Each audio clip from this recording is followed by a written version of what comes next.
for myself,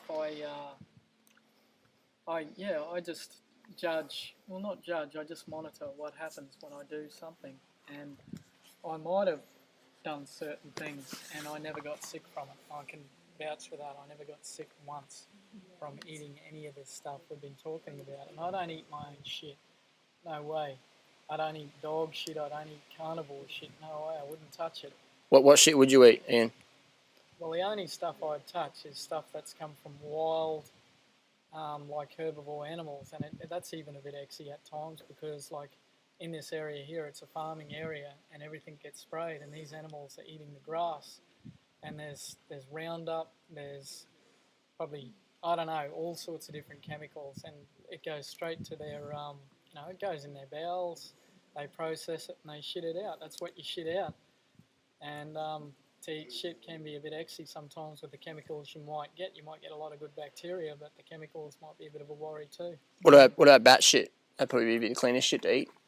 I don't know. They're going on about Lisi virus and all that sort of thing. I've no idea. I'm still out on that. I can't make a decision whether I haven't had a direct experience with sickness with bats, and I'm not about to eat their shit either. Because I guess that's probably a concern. Maybe he's picking up these viruses and stuff from animals for either their raw products or feces or blood or pus and flesh. Has that ever been a concern for you, getting viruses and stuff? Well, it's a concern for me when the actual industry is totally wrong. Like the dairy industry, for a start, is mass production. The cows have got mastitis and their tits, they're producing pus. And it's just nuts. And why they pasteurise it and homogenise it, all because the milk's poison anyway. And what they feed the cattle, a lot of grains and all sorts of rubbish. That's a concern. I wouldn't have any of that conventional stuff.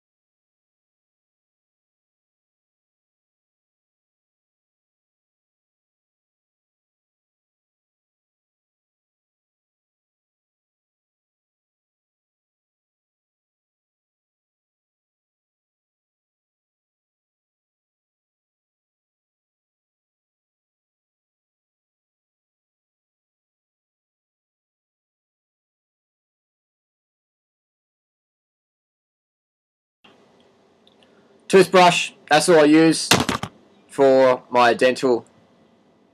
Toothbrush water, you can use like a recyclable toothbrush, whatever works for you. I find a soft brush is better and not too, not too full on, you know what I mean? I've got friends who sort of sandpaper back their teeth, and I don't think that's an optimum one. Next question, caloric restriction. This question from a good buddy of mine.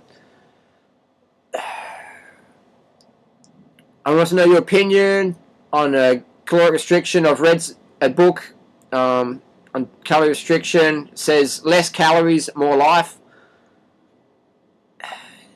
You know, I've had a look at that book briefly as well. It's so subjective. They say eat less. How much is eat less? There's no real caloric guidelines there. It just says, eat less and live more. It's just like, for me, they're just using sound bites to promote a book, some fad, crazy diet.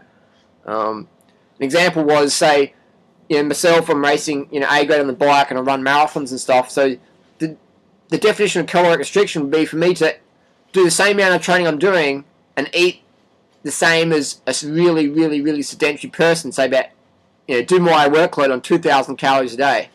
It's like I could do that for a day or two, but then I'm not going to restock my glycogen stores on 2,000 calories a day. That's for sure. So these books are written by people who are not athletic, have no idea about caloric understanding, and 3, who don't go out into nature. Because when you go out into nature, what do we see? The animals who eat the less, they thrive the most? No way. The alpha animals, the dominant animals, the animals get to breed, the animals who eat the most of their biologically specific diet. I.e., if you're a polar bear and you eat bananas, you're not going to do well. If you're a polar bear and you eat walrus and fish, you're going to do well. And if you're the polar bear who eats the most walrus and fish, you're going to do the best. If you're a bonobo and you eat Big Macs, you're not going to do well. If you're a bonobo and you eat fruit and vegetables in your bonobo diet, you're going to do good. And if you're the bonobo who gets the most food You want to become the alpha bonobo, and you'll get priority of who you mate, where you want to eat, where you want to live, etc. The animals in nature who eat the least go downhill. You're not going to see an animal in nature who calorie restricts. You do not see this. This is some creation of, someone who's got an eating disorder somewhere and writing a book about it, and because they're eating junk food, and if you eat less junk food, you do better. And then they apply it to everything. They throw the chickpeas out with the chickpea water, or they throw the banana skin out with the banana. You know what I mean? You want to keep the good stuff and just get rid of the slop. And for me, caloric restriction, no way. If you're eating Big Macs, yeah, eat less Big Macs, or ideally get it out of your diet, get all your animal out of your diet. But if you eat less animal, you'll do better than someone who eats a lot of animal. But you'll do better if you get rid of the animal and eat more, plant-based foods, ideally fruit as your primary carbohydrate source. But say if you're on the best diet, which is a low-fat, raw vegan diet, high in fruit and a bit of greens and low in fat, and if you don't get enough calories on that diet, you will go downhill despite eating the best diet for humans. Why? It's not my opinion, it's the nature's opinion. It's our biologically adapted diet. Fruits as a staple, bit of greens, maybe occasionally some nuts and seeds. But fruit, as at least 98% of your total caloric content, is going to get you just prime. As long as you eat enough calories every day, at least 3,000 calories a day. Otherwise, you're not really going to get your best. You can ride your bike with 50 psi in your tyres on a road bike, or 10 psi in your tyres on a mountain bike. You can do that, but you're not going to do as good as if you pump it up fully. You're not going to do as good on a good diet if you undereat. You're going to go so-so. You won't be optimum. You won't be peak. Peak experience is what we're going for. I don't know about you, but for me, I want my life as a peak experience every day. I want a greater participation in my daily reality, and I'm not going to be doing that if I'm undercarbed and like, I don't have enough energy. I mean, I did a running race this morning, PB, I just mentioned it before. But then afterwards, I went to the Green Day Out Festival, and I was talking to people again and again and again, giving talks and questions and all this and that. Where am I going to get the energy from if I'm calorie restricting? I'm going to be like stimulant, coffee, all these stimulants to get some sort of energy, which is most people do in society. I don't want that. I hate coming down, man. I want to feel high all the time. Just go to sleep at the end of it all. So calorie restriction, no way. My friend who's done this as an experiment, good friend of mine, great person, really lovely person, best of intentions, but eating the good diet, but not drinking enough water and under eating. And recently did an extended, I won't say the name, but extended, juice thing on not enough calories and ended up in hospital getting force-fed cooked food and force-medicated. And that's not what anyone wants or anyone deserves, really. But luckily they did save their life. So it's, eat the best diet, but eat enough. And if anyone talks about calorie restriction, if anyone's writing a book about it, that they don't really understand. Eat a high caloric diet and live the high caloric lifestyle. You know what I mean? Who wants to sit around and just go, I'm not eating much today, and I don't know what to say.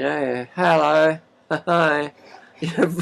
Not me, man. I want to boom, hit it. Racing A grade, riding your bike everywhere, having passionate debates with people, and just being passionate in life in general, whatever your sport is, or giving it energy to your children. If you got kids, man, they take up a massive amount of energy. That's why I have a vasectomy. I mean, I'd probably have to eat double the amount of calories if I had children, because they just like go, go, go, go, go. I mean, if you want to be really fit, just try and keep up with a 5-year-old all day. Just shadow a 5-year-old, and you'll be just like super fit. You don't need a personal trainer. Just follow your kids around all day and play with them and mimic them. What a great activity that is. You just be burning through the calories. Make sure you eat enough, otherwise you won't be able to maintain it, and your kids will frustrate you. Let's have our kids fascinate us rather than frustrate us. Let's eat enough calories from a high carb, low fat, raw vegan diet, or if you're not going to do that, at least a high carb, low fat vegan diet, and you'll be dominating, man. Who want energy, man? That's what it's about. Energy and fuel to go the distance and have a great life.